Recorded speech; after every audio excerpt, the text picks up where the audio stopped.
Selamat malam para pemirsa TV Kita Sejahtera FKIP UKI. Salam sehat, salam sejahtera. Kami sangat senang kita bisa berbagi kembali dalam talk show edukasi yang pada malam hari ini kita akan membahas topik menangkis virus corona dengan penguatan sistem imun tubuh. Menurut informasi, selain melakukan prokes, maka sistem imun tubuh juga berperan penting untuk menghindarkan kita dari penularan virus corona. Oleh karena itu, topik ini juga sangat perlu kita pahami sehingga kita bisa membuat keputusan dan mengimplementasikan dalam kehidupan kita sehari-hari supaya kita terhindar dari penularan virus corona. Pada malam hari ini kita akan membahas bagaimana kita menguatkan sistem imun tubuh dari 4 perspektif. Kita akan melihatnya dari perspektif gizi, dari perspektif psikologis, dari perspektif teologi tentu saja, dan tidak kalah penting adalah kenyataan bahwa virus corona semakin berbahaya bukan karena virus itu sendiri, tetapi adalah karena membanjirnya informasi yang tidak benar, khususnya yang berhubungan dengan makanan, dengan obat, dengan terapi, bagaimana menghindarkan kita dari corona yang misleading, bahkan kadang-kadang tidak bermanfaat dan bahkan bisa mengakibatkan kecelakaan lain. Oleh karena itu, maka malam hari ini kita juga akan membahas penguatan sistem imun tubuh ini dari sisi komunikasi. Para pemirsa, malam hari ini kita telah ditemani oleh 4 pakar. Yang pertama, saya ingin menyambut Ibu Pendeta Esther Rela Intarti, MTH, yang cukup lama mengabdi melayani sebagai pendeta kampus di UKI. Salam, Ibu Pendeta, selamat datang. Ya, selamat malam Pak Parlin, dan juga selamat malam bagi saya. Baik, terima kasih sudah bergabung Ibu. Lalu kita juga telah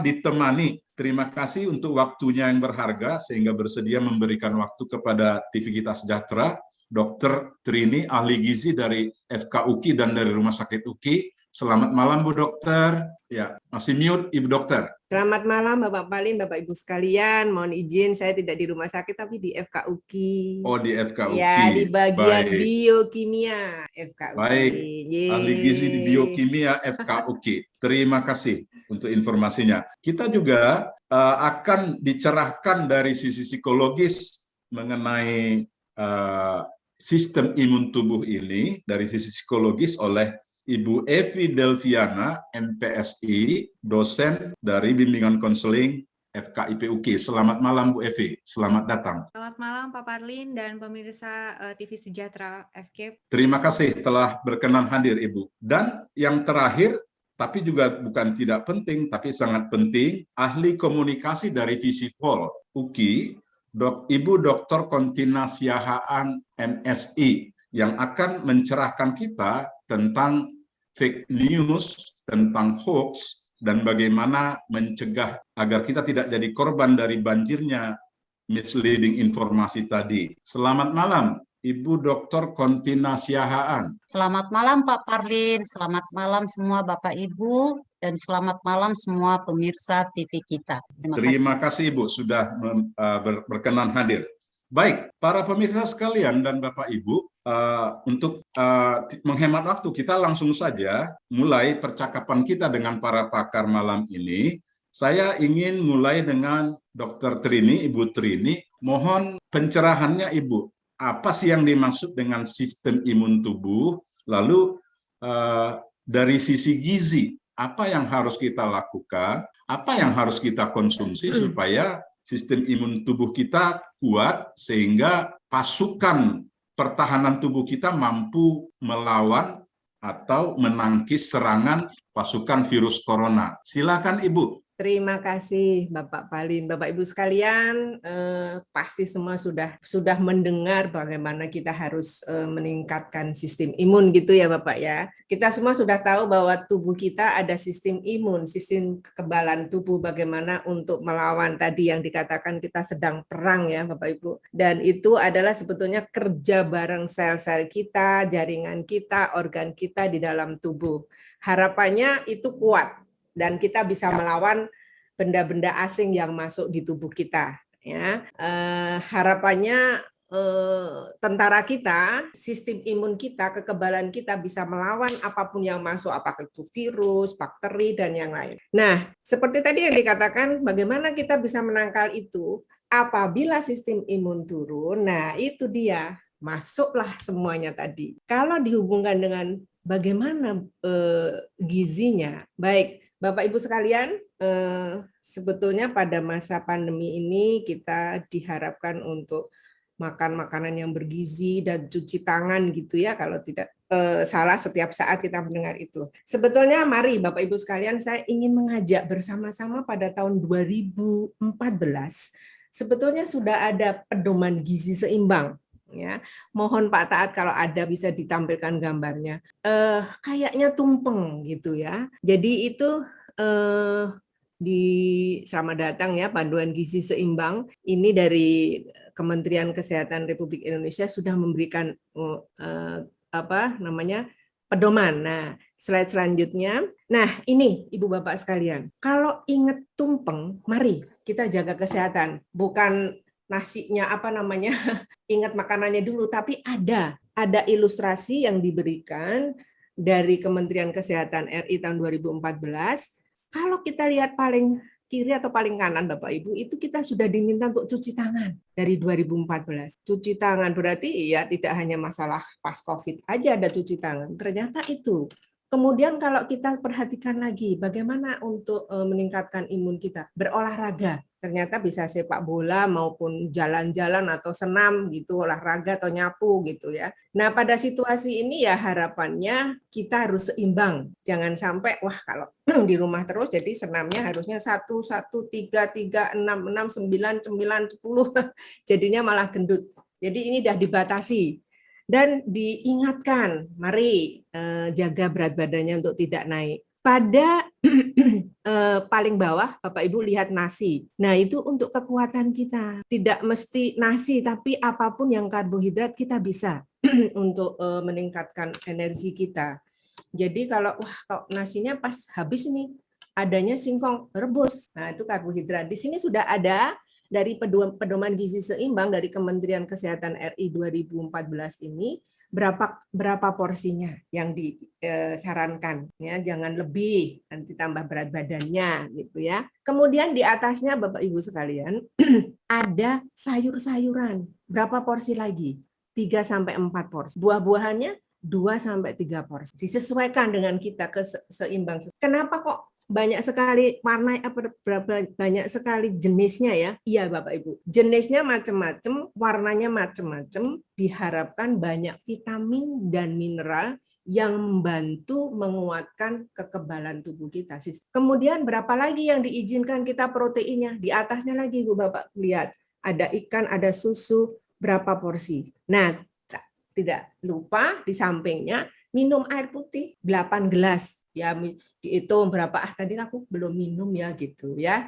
Jadi jangan sampai dehidrasi atau kekurangan. Nah, buat kita semua, saya juga harus selalu diingatkan. Itu yang merah itu loh, itu mari kita batasin berapa bolehnya garam, jangan banyak-banyak. Kemudian berapa bolehnya minyak, berapa bolehnya gula. Karena kalau saya sukanya kok manis-manis, hati-hati nanti pas ini dicek, wah kadar glukosanya, gulanya tinggi, nanti udah sakit lain lagi. Senangannya goreng-goreng dikurangi ya. Kemudian minyak, kemudian gula, ya, garam dikurangi, hati-hati ya, hipertensi. garamnya bolehnya sedikit. Panduan ini kalau kita ikuti memang banyak protes di saya nih khususnya. Kalau saya misalnya sedang bikin sesuatu kurangi dikit garamnya gitu, biasanya kok kamu masaknya nggak enak? Ya biarin aja, yang penting kita kurangi, jangan selalu banyak. Mohon slide selanjutnya, monggo. Nah, biar kuat itu loh, sebetulnya dari tumpeng gizi seimbang itu kita ada 4 pilar biar kuat. Mari Bapak Ibu jangan milih makanan. Makanan beraneka ragam. Harapannya vitamin, mineral banyak masuk di kita sehingga memperkuat sistem imun kita, pertahanan tubuh kita. Kemudian berperilaku hidup bersih, ternyata itu sudah diingatkan itu, cuci tangan terus, pakai air mengalir dari 2014. Dan tidak lupa aktivitas fisik, mari olahraga. Kemudian yang pilar lagi adalah mempertahankan berat badan. Jangan sampai kegendutan, nanti enggak, kok kolesterol saya tinggi ya, apa tinggi gitu. Monggo selanjutnya. Nah, ini nanti bisa dibaca bahwa selain tumpeng tadi, 4 pilar tadi, sebetulnya ada 10 pedoman gizi seimbang buat kita semua agar bisa menjaga kesehatan kita. Jadi sama saja kita harus makanan yang beraneka ragam, jangan lupa sarapan pagi, kemudian ada mensyukuri nikmat aneka ragam makanan, ini semua sudah disiapkan dari kementerian untuk menjaga kesehatan kita semua. Lanjut Bapak, nanti bisa dibaca lagi. Nah, untuk menjaga gimana sih? Kalau kita ngitung pakai gram-graman repot ya, setiap ambil nasi berapa tadi gitu. Akhirnya kita juga dikasih panduan, ayo di piringnya itu bisa dilihat itu yang ungu berapa, yang proteinnya berapa, sayur berapa, buah berapa. Ya, jadi semua disesuaikan dengan kita. Lanjut Ibu, Bapak. Nah, kalau pada heboh, wah saya harus makanan yang ini enggak. Semua itu ada kandungannya. Tuhan udah kasih ini loh, kalau mau makan bayam tuh loh ada proteinnya, ada tauge juga ada, apalagi daun pepaya, daun singkong. Lanjut Pak, ini bisa. Nah, gizinya apa ya? Contoh yang sekarang sedang heboh adalah daun kelor, ternyata itu ada kalsiumnya, jadi nggak usah saya nanti, pokoknya vitaminnya juga ada, jadi apapun yang sudah disediakan Tuhan itu baik untuk kesehatan. Lanjut Bapak. Nah, katanya rumput tetangga lebih hijau, lebih enak, ternyata berwarna-warni itu enak juga, ini hasil penelitian orang. Apa sih manfaatnya? Bawang putih Bu untuk meningkatkan imun, ya kita tunggu nih, nanti pasti ada Dokter Bram pasti komen itu banyak penelitian yang terkait untuk meningkatkan imun ya. Di sini contohnya ini ada bawang putih, ada jeruk, ada apa-apa ya, ini bisa dibaca lagi. Lanjut. Nah, terus memang sudah pernah melakukan Bu Trini? Sudah, kebetulan saya beli daun torbangun, bangun, kemudian coba deh biar terbiasa kita bikin puding. Pudingnya biar menarik, tidak hijau aja ya, campur ubi sama wortel. Biar menarik, oh apa ini? Nah dimakan gitu ya. Jadi nggak taunya itu adalah di blender itu Bapak Ibu, memang rasanya gimana, tapi kan bawahnya ini enak loh, ini ada wortelnya, ada ubinya gitu ya. Yang penting semua daun masuk. Ini yang sebelah ini foto pasar Senen waktu sebelum COVID gitu, pada saat saya beli daunnya di pasar Senen. Lanjut Ibu. Nah, ini roti nih, daun torbangun saya masukkan di roti. Jadi pada saat waktu itu saya sama Dokter Moswadina, sekarang tadi masuk tapi udah keluar lagi, diberi kesempatan melakukan penelitian di Kelurahan Cawang, bagaimana cara memperkenalkan daun torbangun itu atau daun bangun-bangun itu. Ya saya bikin roti, dalamnya kasih daun, sininya rotinya isi coklat, di sini keju gitu kan. Tapi saya terangin dulu siapa yang dapat ini gitu. Ternyata mereka nggak menolak, oh suka ya gitu. Lanjut.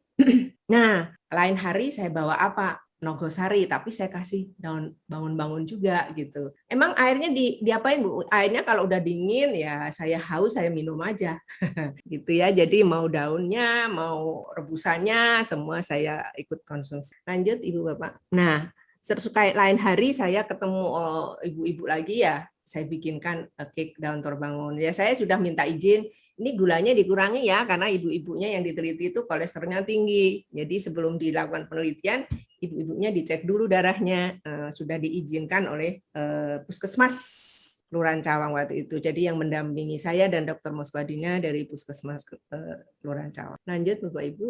Matur nuwun. Itu masukan bahwa bagaimana gizi dapat berperan untuk meningkatkan kekebalan tubuh kita untuk melawan beberapa antigen yang masuk. Pak Parlin, monggo, matur nuwun. Baik, terima kasih Bu Tri. Ternyata dari sisi gizi nggak sulit amat ya Bu ya untuk meningkatkan sistem imun tubuh. Tadi saya lihat makanannya yang sehari-hari kok begitu ya.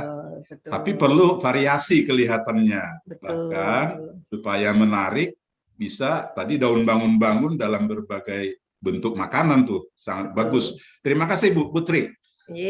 Sami-sami. Sekarang ya terima kasih. Sekarang para pemirsa, menurut informasi di samping gizi, faktor psikologis juga sangat mempengaruhi sistem imun kita. Walaupun makannya banyak atau katakanlah seimbang sudah bagus, tapi kalau secara psikologis kita bermasalah, maka sistem imun kita juga bisa turun. Untuk memahami ini, mohon kesediaan Ibu Evi memberi penjelasan bagaimana aspek psikologis bisa mempengaruhi sistem imun. Monggo Ibu. Oke, baik Pak Parlin, terima kasih. Mungkin saya menjelaskan dalam sudut pandang psikologi ya, perspektif psikologi. Jadi sebenarnya ada kajian lain ya yang akan mendukung pernyataan saya ini. Kajiannya adalah psikoneuroimunologi ya. Jadi bidang psikoneuroimunologi ini ingin meneliti nih, ada nggak sih kaitan antara kondisi psikologi seseorang dengan sistem saraf dan juga kondisi imun seseorang. Ternyata dari hasil beberapa penelitian yang saya baca ya, ada kaitannya nih antara kondisi psikologi seseorang ya dengan sistem imun tubuhnya. Nah, ternyata bagaimana kondisi psikologi seseorang itu bisa mempengaruhi naik turunnya daya tahan tubuh seseorang atau imunitas tubuh seseorang. Sehingga dari hasil penelusuran saya itu saya jadi makin meyakini, wah penting sekali nih saya menginformasikan ini kepada banyak orang bahwa kita perlu nih menjaga kesehatan bukan hanya fisik ya melalui tadi Ibu Tri tadi sudah sampaikan melalui asupan gizi, tapi juga harus menjaga kesehatan psikologis kita atau kesehatan mental kita. Karena tadi ternyata ada kaitannya. Nah, sebagai contoh, kita kan saat ini semua sedang sama-sama ya menghadapi situasi pandemi ya yang sudah 1,5 tahun ya kita hadapi bersama-sama, dan situasi ini ternyata rentan sekali ya membuat kita stres atau mungkin merasa cemas gitu ya, karena apalagi sekarang ya banyak sekali varian baru yang daya tularnya itu sangat lebih tinggi dibandingkan yang sebelumnya, sehingga berita-berita, informasi itu memungkinkan kita sekali untuk stres atau cemas. Nah, ketika kita stres atau cemas gitu ya, artinya kondisi fisik kita dan juga mental kita sedang dalam kondisi yang tidak prima. Nah, efeknya tubuh kita akan mengeluarkan hormon-hormon yang tujuannya itu tadi ya, sebagai bala bantuan untuk meredakan kondisi stres atau cemas kita. Ketika misalnya tubuh kita secara otomatis mengeluarkan hormon-hormon tersebut, artinya kan tubuh kita lagi kerja ekstra nih ya.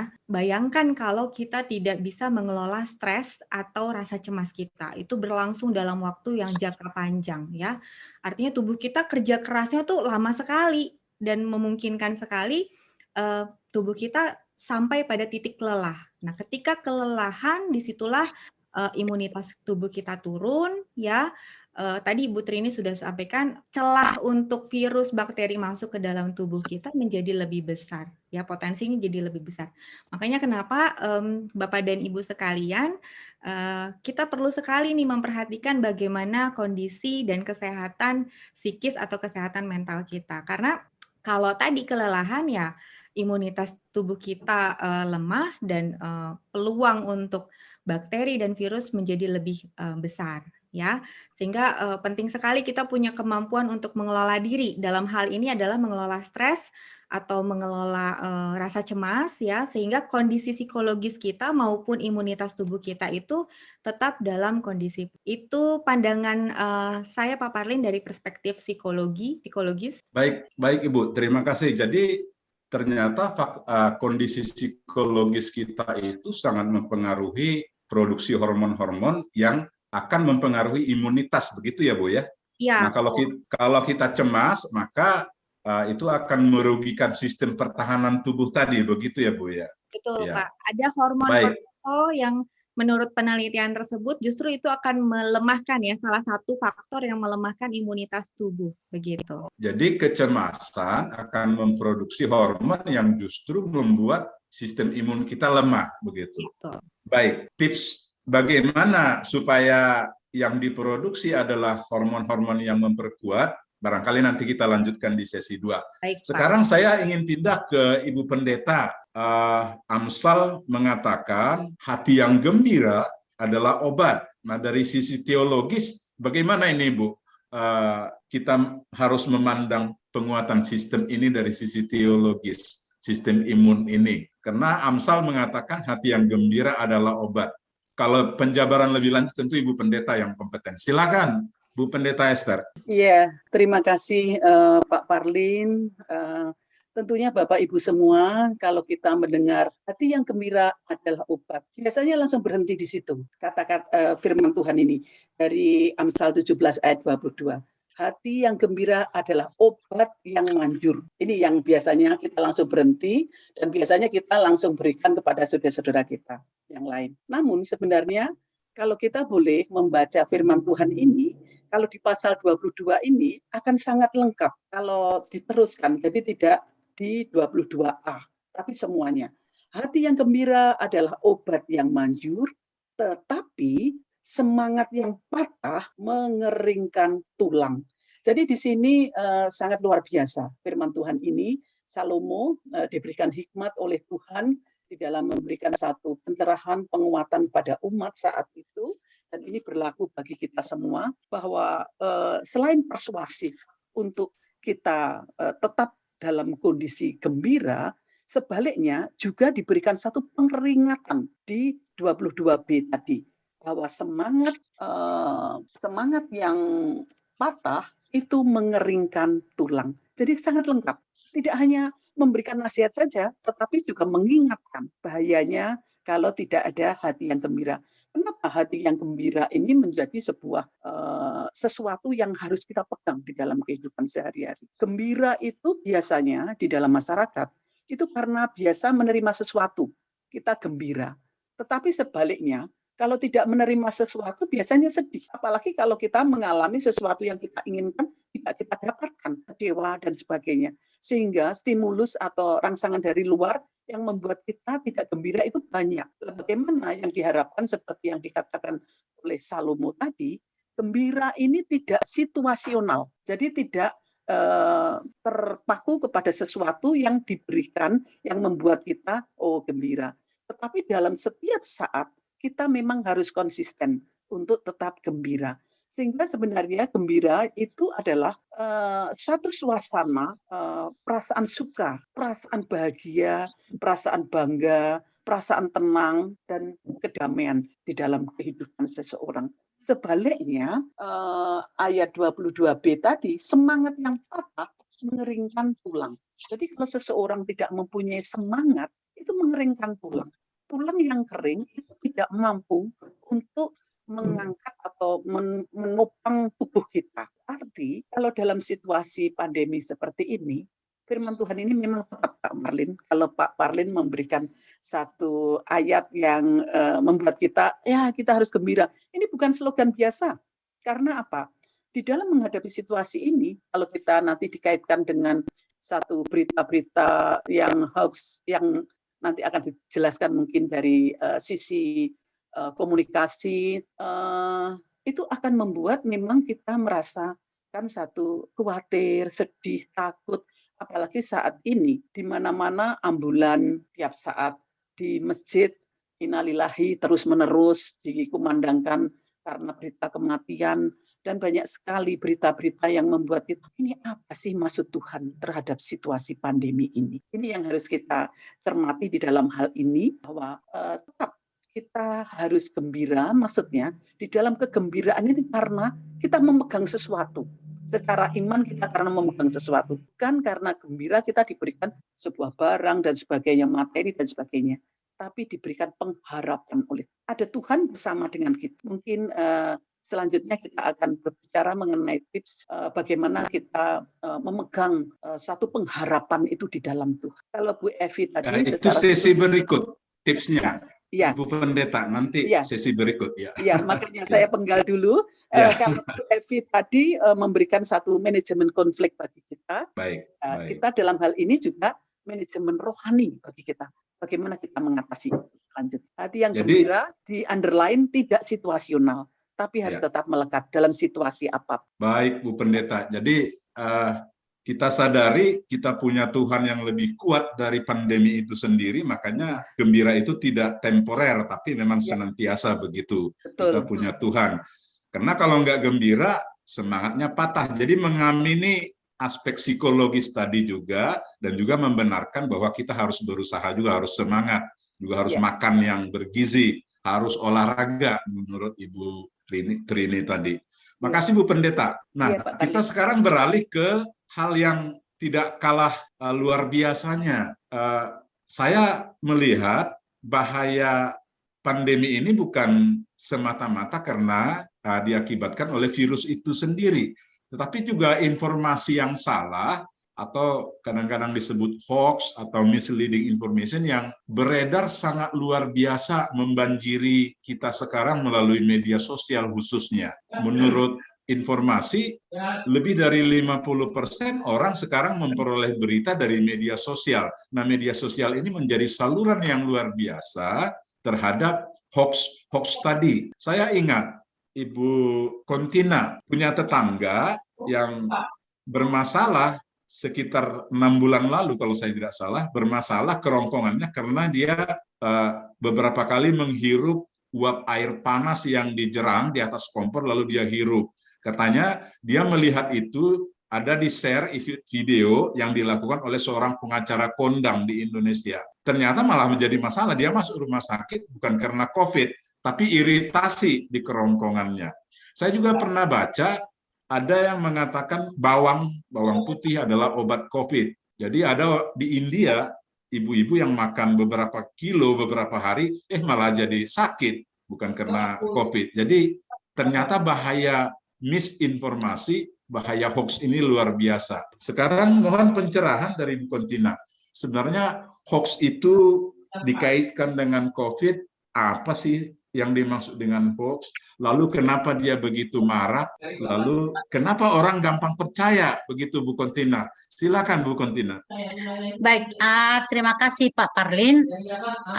Saya adalah pembicara terakhir, jadi saya sudah tinggal meramu apa yang sudah disampaikan oleh 3 orang pembicara tadi. Saya tangkap dari apa yang disampaikan mereka itu bukan hoax. Karena itu sudah melakukan penelitian. Tetapi saya akan berbicara tentang hoax seputar COVID-19.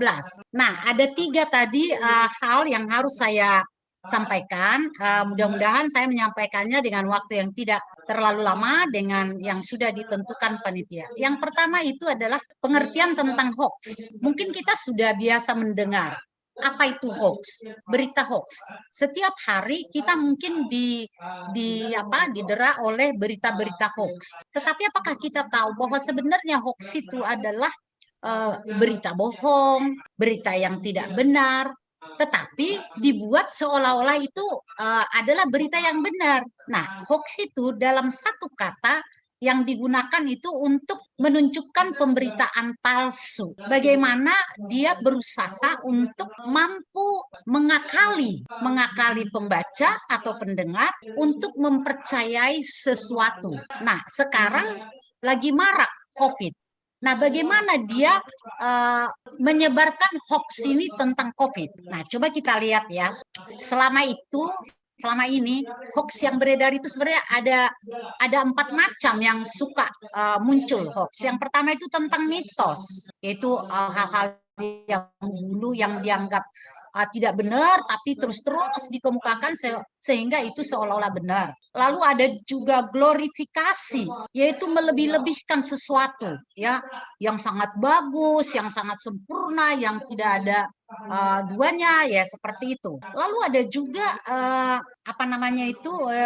dominasi itu artinya persepsi kita terhadap sesuatu yang kelewat batas, seolah-olah tidak ada satupun benarnya, itu demonisasi kita sebut. Lalu yang ketiga adalah kabar bohong atau yang informasi yang diada-adakan. Inilah yang selama ini paling banyak digunakan melalui media hoax. Lalu yang keempat itu adalah informasi sesat atau dalam ilmu komunikasi sering juga itu disebut spin doctor.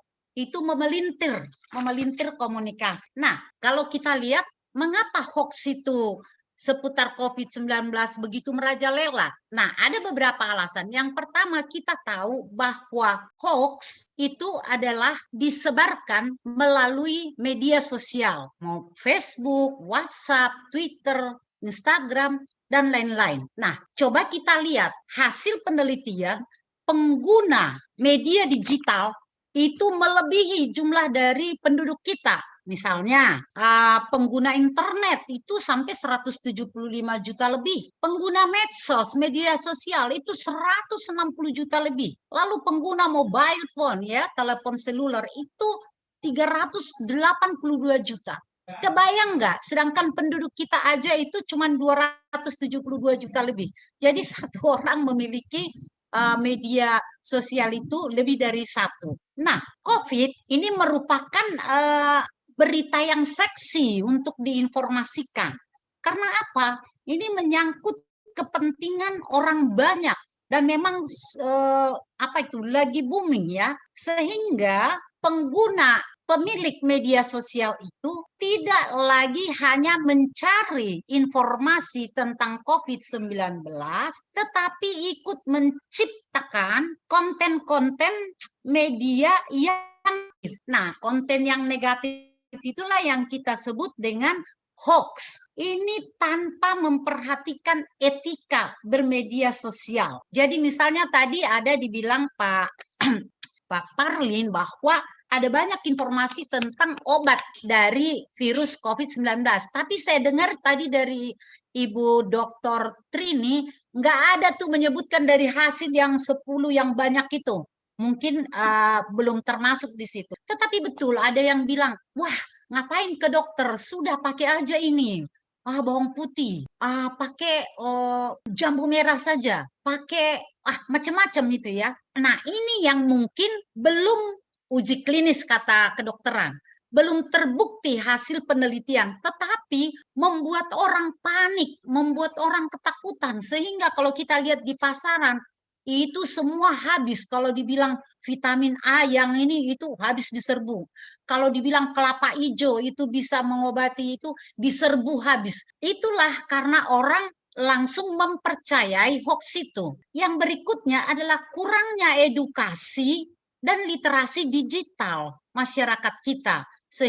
Sehingga mereka tidak lagi melakukan check and recheck tentang informasi yang diterima. Nah, dengan demikian itu sangat berkaitan dengan informasi dari aspek psikologi. Kalau kita menerima sesuatu informasi yang menakutkan, yang mengerikan, itu otomatis mempengaruhi aspek psikologi kita. Yang tadinya imun kita sudah tinggi karena memakan makanan yang disebut oleh Dr. Trini, itu otomatis imun kita menjadi down lagi. Itulah kalau kita mendapat informasi yang tidak sebenarnya. Lalu, mengapa banyak orang dengan mudah mempercayai hoax ini? Ini juga ada beberapa hal yang bisa kita lihat, bahwa yang pertama itu berita itu diperoleh dari orang yang dapat dipercaya. Jadi kalau di email ke kita, di WhatsApp ke kita, itu kan dari saudara kita, itu pasti benar. Itu kan dari teman komunitas kita. Kita langsung telan itu informasi apa yang diberikan tanpa melakukan check and recheck. Nah, lalu yang kedua, ya kalimatnya itu sangat meyakinkan, nggak ada kekhawatiran bagi kita bahwa bawang putih tunggal itu memang bisa mantap, bahwa tadi minyak putih yang dimasukkan ke air panas tapi tanpa tahu dosisnya, tanpa tahu caranya menggunakan, itu menjadi penyakit. Itu tidak tidak dia tahu, tidak perlu dia cari tahu tentang itu. Yang penting dikirim WhatsApp, ada fotonya, ya langsung kita lakukan. Nah, lalu kemudian bisa juga terpengaruh terhadap pilihan-pilihan. Bisa juga dari organisasi kita, bisa juga dari kubu kita, ya kan, yang kita anggap itu sangat dekat dengan kita. Nggak mungkinlah itu memberikan informasi yang salah gitu. Tapi kalau saya selalu melakukan check and recheck tentang itu ya. Nah, ini yang mungkin edukasi tentang literasi media ini yang masyarakat itu sangat minim, sangat jauh. Jadi ini perlu kita tingkatkan. Lalu yang berikutnya, kenapa cepat itu dipercaya ya? Juga karena mereka tidak paham. Dia pikir kalau literasi media itu hanya menggunakan saja, mengirim saja. Ternyata tidak seperti itu. Kita itu harus paham. Ada beberapa hal yang kita pahami untuk kita pintar bermedia sosial.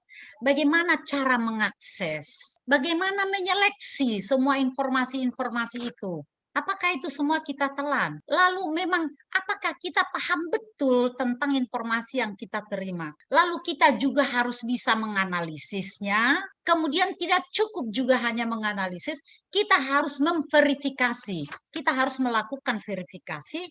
Lalu kita juga harus mampu mengevaluasi semua informasi yang kita dapat. Lalu karena kita juga sekarang udah memproduksi konten-konten itu, ada baiknya yang kita produksi adalah konten yang positif, bukan konten yang negatif. Kita harus mengerti etika bermedia sosial. Kalau kita tidak paham tentang itu, kitalah yang turut serta menciptakan hoax itu. Jangan-jangan karena kita langsung share tanpa check and recheck, maka kita pun sudah turut untuk mengedarkan, men-share berita hoax itu. Saya pikir ada 10 kompetensi yang harus dimiliki seseorang ketika dia bermedia sosial, sehingga memang kemampuan untuk menggunakan media sosial itu harus mempertimbangkan etika yang menyangkut harkat dan martabat orang lain.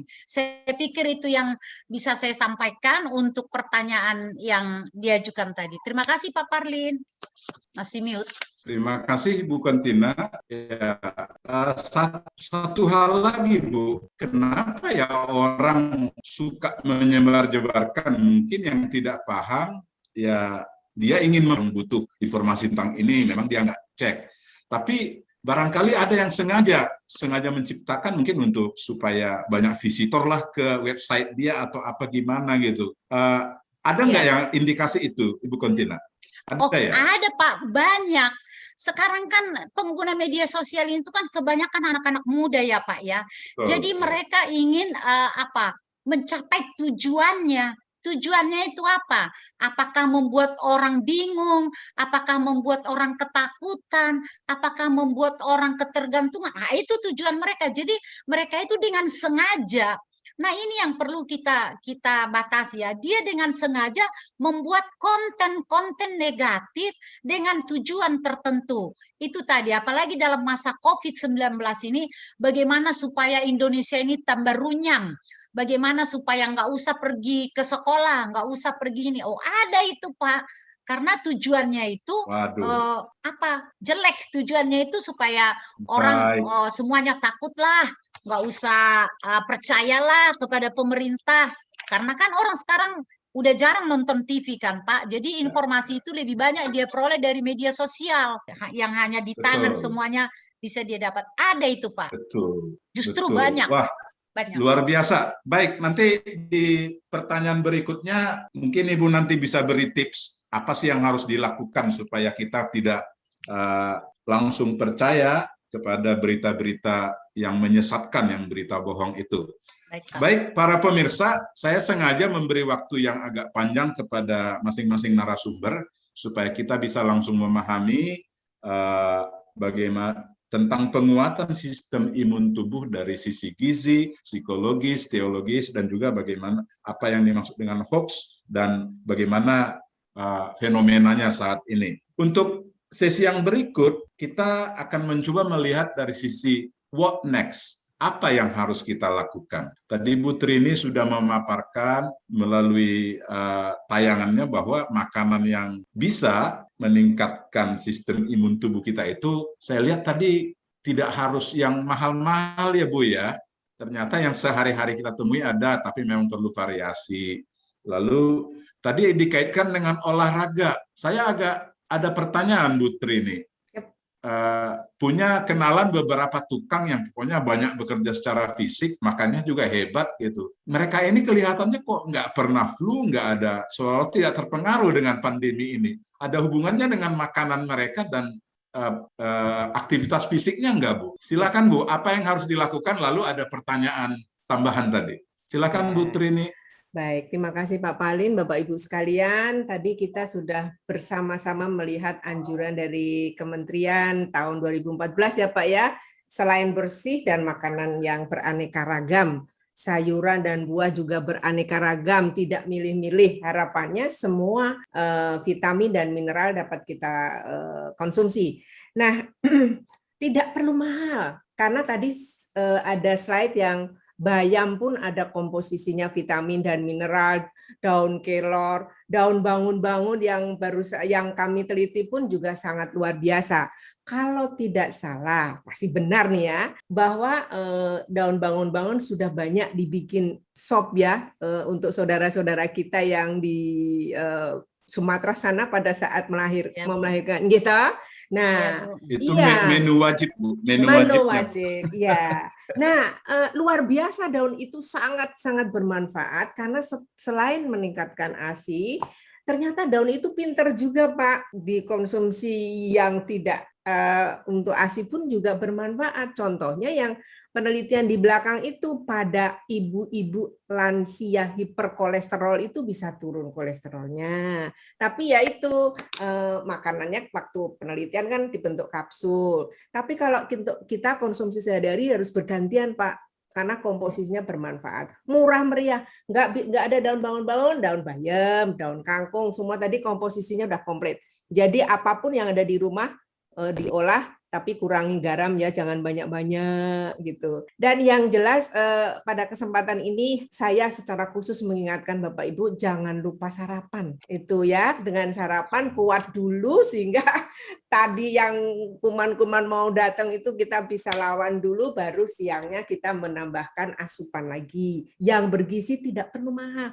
Kalau kita bicara pisang di warung sama pisang di restoran sama-sama pisang, komposisinya isinya sama, ya kan Pak ya, mahal porsinya itu. Dan tidak kalah pentingnya adalah olahraga. Tadi Bapak katakan orang yang kerjanya itu kan dia happy, dia makanannya juga beraneka ragam pasti. Dengan happy tadi di tumpeng gizi seimbang yang paling bawah itu ada contoh apakah itu sepak bola ataukah senam atau bersepeda. Intinya adalah menurunkan stres ya Ibu Evi ya, dengan berolahraga, punya waktu, apakah itu bersama dengan teman atau sekarang karena COVID berolahraga sendiri dengan musik, itu membuat happy, makanan bergizi, semakin sehat, sukses luar biasa. Itu loh Pak tambahannya. Baik, terima kasih Bu Trini. Sama-sama. Lalu dari sisi psikologis, apa yang harus dilakukan nih Bu Evi? Tadi bahwa aspek psikologis kita mempengaruhi fisik, mempengaruhi sistem imun.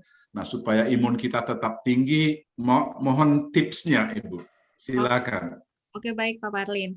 Ya, kembali lagi dari psikologis ya Pak Parlin ya. Sebenarnya banyak hal yang dapat dilakukan untuk meningkatkan imunitas tubuh ya, membuat kondisi psikologis kita prima, tapi mungkin saya memberikan tips yang singkat saja, yaitu prinsip 4K plus 1S gitu ya, 4K plus 1S. Bagaimana kita merawat diri dengan prinsip 4K plus 1S itu. Apa itu 4K? Jadi K yang pertama adalah tadi ya, berkaitan dengan informasi yang kita konsumsi. K yang pertama adalah kaji informasi, artinya kita perlu selektif sekali ya untuk mendengar, melihat, dan mempercayai ya informasi mana yang kita mau yakini. Artinya tentunya pastinya harus yang benar dan terpercaya. Makanya kenapa perlu ada Kak yang pertama yaitu kaji informasi. Kenapa harus ada kaji informasi? Karena tadi kalau kita salah mempercayai suatu informasi, itu bisa menjadi salah satu stimulus yang bisa membangkitkan stres kita ya, kondisi stres kita atau mungkin kecemasan dan ketakutan kita, dan itu nanti berkaitan dengan bagaimana kerja imunitas tubuh kita. Nah, Kak yang kedua adalah kendali diri. Apa maksudnya kendali diri di sini? Maksudnya kendali diri di sini adalah kita mengupayakan diri kita untuk fokus pada hal-hal yang kita bisa kendalikan atau kita kontrol. Karena seringkali kita sebagai manusia memikirkan, ya, berusaha menyelesaikan hal-hal yang di luar kendali kita. Apa yang di luar kendali kita seperti misalnya bagaimana orang menentukan sikapnya ya. Kita seringkali kan lihat berita, mungkin lihat orang sekitar kita gitu ya, kita sering nasihatin tapi nggak berubah-berubah gitu ya. Memang karena itu di luar kendali kita ya. Kalaupun kita bisa mengendalikan orang itu hanya sifatnya sementara. Jadi fokus pada apa-apa yang kita bisa kendalikan ya. Apa yang bisa kita kendalikan misalnya contohnya informasi apa yang kita mau konsumsi, apa yang mau kita pikirkan ya. Respon saya terhadap informasi tersebut bagaimana gitu ya.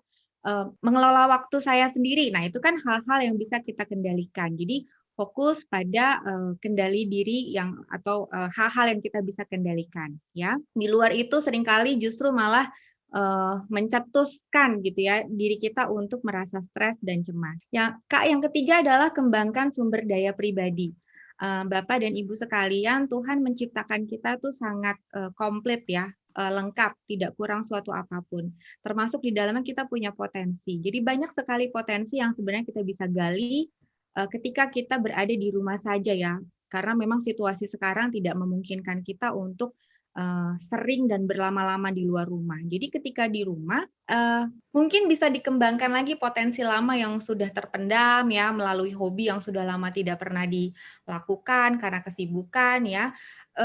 Kegiatan-kegiatan yang menyenangkan seperti misalnya hobi itu bisa menjadi bagian yang membentuk rutinitas harian kita, sehingga itu bentuk distraksi positif atau pengalihan yang positif gitu ya, daripada kita misalnya contohnya dari pagi sampai malam kita duduk di depan berita mendengarkan berita yang mungkin kontennya lebih banyak negatifnya dibandingkan positif. Jadi rutinitas harian kita juga perlu dijaga, isi dengan hal-hal yang memang bisa mengembangkan sumber daya pribadi kita yang memang sudah ada gitu ya, atau bahkan mungkin bisa dari hobi tadi bisa diteruskan menjadi penghasilan, mungkin kan banyak yang seperti itu ya, menanam ya, kemudian juga mungkin jualan online dan yang lain sebagainya. Jadi betul-betul memang kita mengembangkan potensi diri kita. Itu Kak yang ketiga, dan sedangkan Kak yang keempat adalah kelola emosi. Nah, ini tidak kalah pentingnya Pak Parlin dengan Kak yang sebelumnya ya.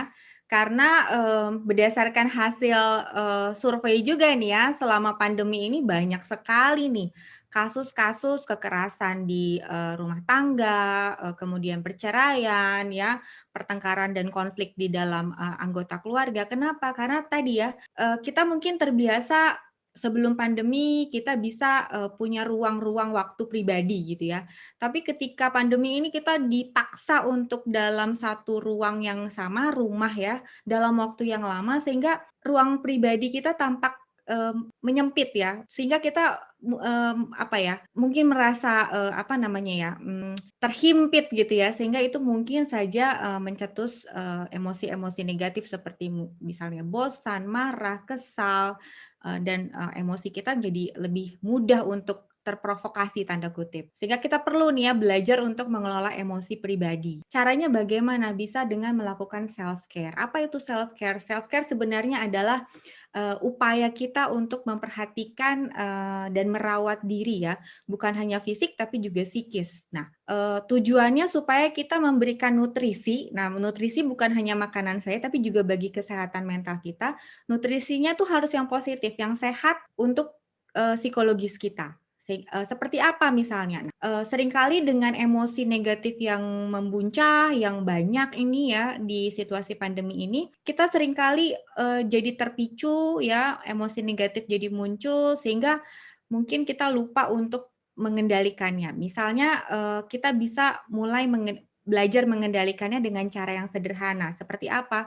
Seperti misalnya kita belajar pernafasan sederhana ya. Kita belajar mengatur pernafasan kita supaya pernafasannya lebih teratur. Karena dari berbagai literatur juga yang saya baca, pernafasan yang teratur justru membuat tubuh kita menjadi lebih rileks ya.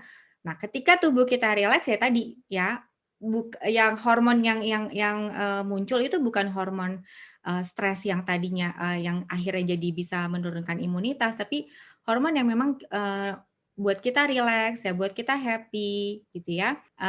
Selain itu bisa juga misalnya kita menuangkan pikiran, emosi negatif kita dalam bentuk tulisan ya, journaling gitu. Karena itu juga bagian dalam mengekspresikan emosi. Nah, seringkali aduh ngapain sih nulis-nulis ya, padahal sebenarnya ada kelegaan sebenarnya ketika kita bisa menuangkan pikiran dan perasaan kita, dan juga itu bisa menurunkan ketegangan ya akibat dari emosi-emosi negatif yang mungkin muncul seperti marah, takut, cemas, dan yang lain sebagainya. Ketika misalnya tubuh rileks, otomatis psikis pun demikian. Sedangkan 1S, ya tadi kan plus 1S ya, 4K plus 1S. S yang dimaksud di sini adalah social support, dukungan sosial. Karena kita sebagai makhluk sosial tidak mungkin kita terpisah ya dari manusia lain. Seintrovert apapun kita tetap membutuhkan orang lain. Ya, sehingga kita upayakan untuk tetap terhubung dengan lingkungan sosial ya, tapi lingkungan sosial yang positif ya, yang bisa memberikan input positif bagi Bapak dan Ibu sekalian. Kenapa? Karena di masa pandemi ini ya, kita butuh sekali dukungan sosial. Kita butuh dukungan orang lain. Bukan hanya kita juga perlu untuk mendukung orang lain ya. Kita harus saling dukung, saling bahu-membahu memberikan motivasi ya, input-input positif, sehingga informasi yang masuk juga ke dalam memori kita, ke dalam ingatan dan pikiran kita, itu juga positif dan itu mempengaruhi perasaan dan juga tingkah laku kita atau perilaku kita. Nah, 4K plus 1S ini saya harap ini tips-tips praktis sebenarnya yang bisa dilakukan, tapi setiap dari kita itu punya pendekatan masing-masing ya. Tidak ada satu ukuran untuk semua orang. Jadi Bapak dan Ibu silahkan ya memodifikasi langkah-langkah praktis yang mungkin dipilih disesuaikan dengan minatnya, dengan kesukaannya, dengan kebiasaannya ya, sehingga itu bisa meningkatkan imunitas tubuh Bapak dan Ibu ya. Itu Pak Parlin dari saya. Terima kasih Ibu, luar biasa, 4K 1S. Terima kasih. Nah, dari sisi teologi, tipsnya apa yang harus dilakukan untuk meningkatkan sistem imunitas tubuh kita, Bu Pendeta? Barangkali sekitar 2 menit. Silahkan. Saya tidak berkhotbah, tapi ini realita yang ada, mungkin yang saya paparkan. Manusia itu kan dilihat dari beberapa perspektif. Tadi melalui seminar atau dialog ini sangat lengkap sekali, karena hidup kita itu kan bisa dilihat dari segi fisik, psikis, spiritual, dan sosial. Dan ini akan sangat lengkap kalau semuanya terpenuhi dengan baik. Kalau saya ditanya dari segi kerohanian, dari segi spiritualitas, itu sangat berkait dengan segi sosial juga. Sangat dekat, karena Tuhan memberikan satu perintah kita memuliakan Tuhan dan juga menyayangi sesama. Ada vertikal dan juga horizontal. Menurut saya, untuk tips bagi kerohanian kita, yang pertama adalah iman. Iman itu kan rasa percaya. Bagaimana kita mudah sekali percaya dengan bawang putih, mudah sekali percaya dengan uap yang sampai malah menyakitkan dan sebagainya ya. Sampai susu pun dengan merek tertentu itu sangat dipercaya, tepat untuk melekat. Tapi kenapa manusia kadang-kala untuk percaya kepada Tuhan yang memberikan hidup sulit? Ini yang mungkin perlu kita pegang, bahwa percaya itu percaya akan kehadiran Tuhan yang menyertai kita. Pertama demikian, iman, percaya kita kepada Tuhan akan hadirnya Tuhan sama kita, itu akan memperkuat imun kita. Yang kedua adalah relasi kita dengan Tuhan. Ini yang perlu. Bagaimana kita percaya tetapi tidak melakukan relasi dengan Tuhan? Berarti tidak. Jadi selain percaya, kita juga melakukan relasi dengan Tuhan. Di antaranya relasi tentunya kita tahu akan kehadiran Tuhan, kita menyapa Tuhan melalui doa, membaca firman, semakin masa pandemi ini bukan berarti masa untuk mengurung kita, tetapi disinilah di dalam keluarga kita bersyukur ada satu waktu tertentu kita di dalam masa pandemi ini menghadirkan Tuhan di dalam satu ibadah-ibadah keluarga itu harus dihidupkan. Jadi kalau dulu itu gereja mungkin untuk menghadirkan mimbar-mimbar itu akan sangat diawasi oleh lingkungan kita, tetapi saat ini kita diberikan mimbar oleh Tuhan melalui keluarga-keluarga kita. Kita perkuat iman kita melalui keluarga. Yang ketiga adalah bagaimana kita juga tahu tujuan hidup. Kalau kita sudah tahu tujuan hidup, Tuhan memberikan kehidupan kita di dunia ini untuk apa, pasti kita tidak akan mengalami ketakutan. Dengan kematian pun kita tidak takut, karena kita tahu bagaimana tujuan kita hidup di dunia dan juga kehidupan yang kekal yang dijanjikan Tuhan. Dan yang keempat, tadi saya katakan, relasi kita ini sangat dekat dengan sesama kita. Meskipun masa pandemi, kita dibatasi oleh satu pertemuan-pertemuan dan kita dilarang bertemu, tetapi hubungan kita untuk berbagi itu sangat diperlukan. Karena apa? Perasaan itu berkait dengan mungkin Bu Evi tadi secara psikologis, kalau hidup kita itu berarti bagi orang lain, ini juga bisa meningkatkan imun kita. Karena apa? Kita memberikan sesuatu kepada orang lain. Apa yang harus kita berikan? Tidak hanya finansial, tapi sapaan, kekuatan doa, dan juga mungkin kita bisa saling menyapa orang-orang yang mungkin pinggirkan, yang tidak perhatikan, kita bisa menyapa. Setiap hari kita jadwal untuk melihat orang-orang, terutama misalnya orang-orang yang sudah sepuh atau orang tua, kan kesepian karena mungkin mereka mau main medsos, mau ikut PA tidak bisa karena secara teknologi mungkin tidak ada yang mendampingi dan sebagainya. Tapi disinilah kita bagaimana kita membuat terobosan untuk memperhatikan orang lain. Hidup kita itu tidak egois, kita bisa membantu sebatas kita bisa memberikan kepada orang lain. Jadi hubungan vertikal kita dengan Tuhan baik, juga hubungan dengan sesama kita baik. Disinilah ada satu perasaan, ketenangan tadi, kegembiraan, karena hidup kita berguna dunia ini. Dan ada harapan yang diberikan Tuhan. Demikian Pak. Baik Bu Pendeta, terima kasih. Teologis tapi tidak dogmatis, malah menurut saya sangat realistis dan bisa diterapkan dalam kehidupan sehari-hari, khususnya ketika kita menghadapi COVID. Terima kasih. Baik, yang terakhir tipsnya, apa yang harus kita lakukan Bu Kontina supaya kita tidak bisa hanyut atau ya menjadi korban hoax tadi? Ya. Tips apa yang tips praktis? Silakan Bu Kontina. Ya, tipsnya singkat. Tipsnya 2M tambah triple check. M yang pertama, menyadari risiko dan bahaya yang timbul dari hoax yang tidak bisa dipertanggungjawabkan. M yang kedua, memiliki literasi digital dan literasi kritis. Jadi kita harus bisa juga mengkritik. Lalu triple check. Cek yang pertama, cek informasi dan sumbernya tepat atau objektif. Yang kedua, cek informasinya apakah penting untuk kita sebarluaskan. Dan yang ketiga, cek apakah informasi itu bermanfaat untuk banyak orang. Itu saja tipsnya dari aspek komunikasi. Terima kasih Pak Parli. Baik, di luar itu abaikan, begitu ya Bu ya? Ya, bukan diabaikan, tapi itulah untuk menangkal ya, menangkis informasi hoax. Yang tidak sejalan dengan itu ya nggak perlulah dibaca-baca atau apalagi disebarkan. Begitu. Yang makasih. Tipsnya itu dulu. Baik, ya, baik. Ya, Bapak Ibu pemirsa, demikian perbincangan kita malam ini. Sebelum kita masuk kepada bagian akhir, para peserta yang hadir bersama kita diberikan 2 kesempatan. 2 pertanyaan. Silakan ditanya langsung kepada siapa, singkat-singkat bagi yang ingin bertanya. Silakan Bapak Ibu, karena waktu kita terbatas, hanya 2 pertanyaan. Kepada siapa, lalu pertanyaannya apa? Karena kita para narasumber sudah selesai berbicara. Pertanyaan dari Ronaldo Siahan kepada Dr. Trini. Apa bisa vitamin C seperti redoxon dikonsumsi setiap hari? Terima kasih. Silakan Bu Trini. Masih mute Bu Trini. Baik, terima kasih Bapak Ronaldo. Begini, kita semua di sini selain tadi sarapan pagi, saya lupa menambahkan, pas lagi. Sarapan pagi, kemudian makanan bergizi, satu lagi membaca label. Label di apapun yang Bapak Ibu mau konsumsi, coba dilihat. Ya. Kalau dokternya menyarankan ini tiap hari. Ya.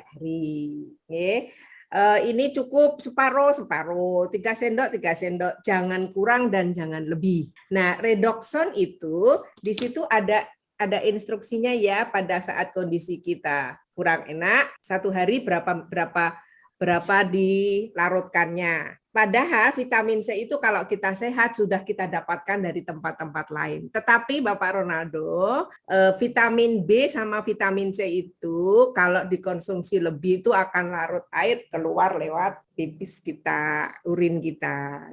Jadi nggak perlu takut, tapi juga jangan berlebihan. Vitamin yang larut lemak itu vitamin A, D, E, K juga ada aturannya. Baca labelnya Pak Ronaldo ya. Sehat selalu. Vitamin C ada di semua makanan, jadi kita tenang asal kita makanan yang beraneka ragam. Pak Ronaldo, Baik. Sukses. Sangat jelas saya kira dokter, terima kasih. Karena tidak ada lagi, masih ada. Ya, pertanyaan terakhir dari Bintang Kris juga kepada dokter Trini. Apakah setelah vaksin ada efek samping buat yang menerima dan biasanya berapa lama efeknya? Terima kasih. Mungkin tidak berhubungan langsung dengan gizi, Dok, tapi ya masih relevan, silakan. Baik, siapa yang sudah dapat vaksin, sudah ikut di GWS ya, pasti merasakan ada gejala dan itu sendiri-sendiri. Ada yang cuman ngantuk, ada yang demam, tapi dokternya pasti sudah ngasih paracetamol atau apapun. Pasti ada efek sampingnya, setiap orang sendiri-sendiri karena mempunyai daya tahan tubuh sendiri-sendiri. Ada yang 1 hari, ada yang 3 hari. Dan tidak perlu takut dengan vaksinasi karena selalu dikontrol oleh dokternya. Pasti nomor HP-nya kan dicatat ya, apa yang terjadi. Siapa yang tanya lagi? Bintang, tenang. Efek samping ada, tetapi semuanya demi kesehatan. Karena tentaranya sedang bekerja itu di dalam. Jadi itu alami. Kalau ada efek samping alami, biasa ya. Karena memang tentara kita sedang bertempur melawan virusnya. Ya. Betul. Pabriknya lagi bikin di dalam tubuh. Betul. Terima kasih dokter. Ya, baik. Para pemirsa dan juga para hadirin, karena keterbatasan waktu kita akan segera sudahi. Kita masuk ke last statement masing-masing narasumber. Kita awali dengan Ibu Kontina. Last statementnya, Bu. Ya, saya sampaikan kepada seluruh masyarakat, kalau menggunakan media sosial, gunakanlah itu untuk konten yang positif, bukan yang negatif seperti hoax. Dan perhatikanlah bahwa apa yang kita sampaikan itu menyangkut harkat dan martabat masyarakat. Karena itu etislah menggunakan media sosial. Terima kasih. Terima kasih Dr. Kontina Siahaan. Kepada Bu Evi lanjut. Oke, baik. Terima kasih Pak Parlin. Ya, saya singkat saja. Tiada kesehatan tanpa kesehatan mental. Mari kita budayakan merawat diri dengan 4K 1S. Salam sehat. Terima kasih, salam sehat. Dr. Trini, monggo. Baik, Ibu Bapak sekalian, simak baik-baik. Kita lihat tangan kita. Ingat tumpeng gizi seimbang. Ingat tumpeng ada aturannya akan membuat kita sehat, kuat, bahagia, dan sukses. Jangan lupa tumpeng gizi seimbang dan olahraga. Terima kasih Bapak Parlin dan Bapak Ibu sekalian. Terima kasih, dokter. Yang terakhir, kepada Bu Pendeta, silakan. Terima kasih. Kalau yang lain tadi berusaha untuk memberikan tips-tips mengenai secara fisik, psikologis, dan juga bagaimana merawat diri dan sebagainya, kita mudah sekali untuk percaya. Tetapi jangan dilupakan bahwa di dalam satu keseluruhan hidup kita, yang terutama juga adalah rasa percaya, iman kita. Karena yang memberikan hidup kita ini bukan hanya karena kita diperpanjang usia, bukan hanya karena vitamin, bukan karena hanya masalah fisik atau mengelola konflik psikologis kita, tetapi rasa percaya kita kepada Tuhan yang memberikan tubuh kita ini. Dan kalau kita sudah mempunyai iman rasa percaya itu, kita percaya kepada Tuhan, bahwa Tuhan selalu hadir bersama kita di kala situasi apapun, sehingga membuat kita gembira. Dan disinilah di dalam kegembiraan kita harus mau berbagi, meskipun situasi ini diisolasi kita, dalam hati ini tidak bisa berhubungan dengan orang sembarangan, kita tetap berbagi bagi orang lain. Itulah tujuan makna itu, jadi berkat bagi orang lain. Demikian Pak. Amin. Amin. Terima kasih Bu Pendeta. Para pemirsa sekalian, demikianlah perbincangan kita dengan 4 pakar tentang menangkis virus corona melalui penguatan sistem imun tubuh. Terima kasih kepada Dr. Trini yang sudah memberikan waktu dan informasi yang berharga. Kepada Bu Evi, terima kasih. Kepada Bu Kontina dan juga kepada Bu Pendeta. Semoga di lain kesempatan kita bisa bertemu lagi dan berbagi informasi. Salam sehat, sukses selalu. Dan kepada para pemirsa, demikianlah talkshow kita malam ini. Semoga apa yang sudah kita bahas bermanfaat bagi semua dan menjadi kemuliaan bagi nama Tuhan. Terima kasih, salam sehat, sampai bertemu kembali.